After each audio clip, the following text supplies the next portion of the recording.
Já voltamos e o nosso tema de hoje é a gripe H1N1 e vamos saber quais são os grupos de risco com a doutora Rosana. Doutora. Na realidade, quando a gente fala em grupo de risco, a gente está se referindo a um grupo que tem uma chance maior de desenvolver H1N1 na sua forma grave, né?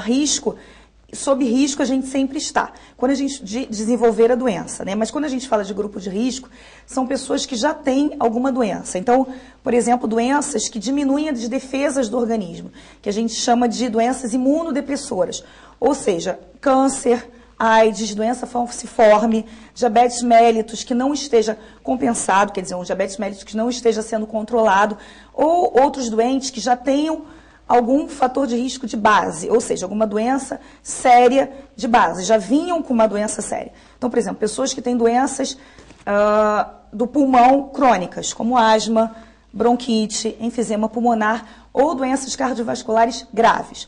Outros grupos importantes também para desenvolver uma doença mais grave são os extremos de idade, ou seja, doentes com mais de 60 anos ou com mais de 2 anos de idade.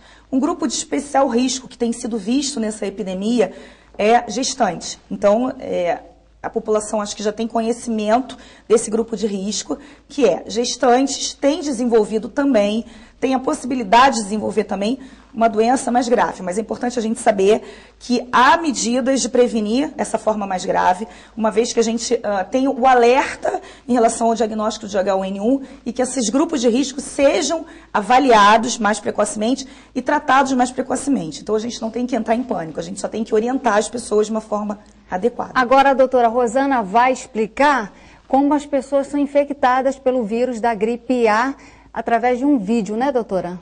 Esse seria o vírus H1N1. É claro que é uma representação do vírus, o vírus não tem exatamente assim esse jeito, mas é só para vocês entenderem a rapidez com que esse vírus se multiplica. Então, realmente, o vírus ele tem uma capacidade de multiplicação que é muito rápida. Ele está se desenvolvendo na mucosa oral, né, na boca do paciente, e aí o paciente espirra. Quer dizer, no momento que ele espirra, ele está disseminando esse vírus para tudo que está perto dele. No caso, ele disseminou para a mão dele. Ele poderia ter disseminado para outro paciente que estivesse perto dele. Então, qualquer pessoa que estiver perto de um paciente que dissemina o vírus a menos de 1 metro pode estar contaminada. No caso, então, vocês vão perceber que o vírus ficou na mão dele, o vírus sobrevive por algumas horas no meio ambiente, e aí ele vai tocar a maçaneta, vai entrar numa festa, num evento. E aí aquela maçaneta está contaminada, a próxima pessoa que tocar aquela maçaneta tem a possibilidade de contaminar a sua mão com o vírus, que é o que acaba de acontecer, né? Então a pessoa toca a maçaneta e aquela mão passa a ficar contaminada com o vírus influenza A H1N1. Nesse momento essa pessoa está diante de doces que ela está avaliando, com contato manual, que é absolutamente inadequado, é o que ninguém deve fazer, mas o que acontece muitas vezes na vida real. Então, ela contaminou aqueles doces todos, né? Ela resolveu tocá-los, contaminou todos estão contaminados com aquele vírus.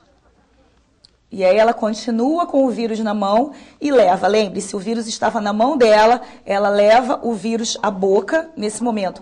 O vírus começa a se multiplicar e vai para a garganta dela. A garganta é um local que a gente chama de via respiratória. Então, nesse momento, ela já se contaminou. A mão dela continua suja, contaminada com o vírus. Ela quer ir ao toalete, pede ao rapaz que indique para ela o toalete. Ela vai ao toalete, então mais um local contaminado. A maçaneta, mais um local contaminado, a maçaneta também da torneira. Desculpe, a torneira, né?